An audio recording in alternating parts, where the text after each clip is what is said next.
Ano yun? Pabiyan po ako.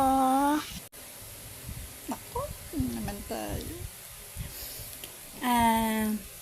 Anong bibilin mo? Pabiyan po ako ng pitik ko.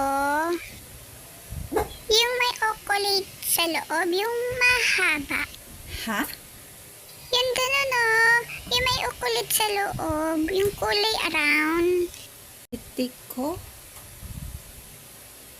Pitik ko? Yung gano'n? Hindi po. Hindi po yun, yung may ano? chocolate sa loob. Anong ganon? Anong ganon? Mahaba. Kinakain ba? Pagkain ba ito? Opo, masarap po yun. May ukulit sa loob. Mahaba. Na may ukulit sa loob. Merienda ba to? Hindi po. Yung may chocolate sa loob, yun Pitik ganun ko. kahaba.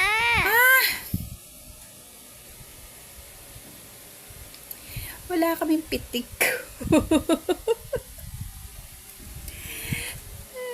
Doon sa kabilang tindahan, may pitik ko. Ay, wala pala kayo. Sige po. Isa nun. Wala ng piso.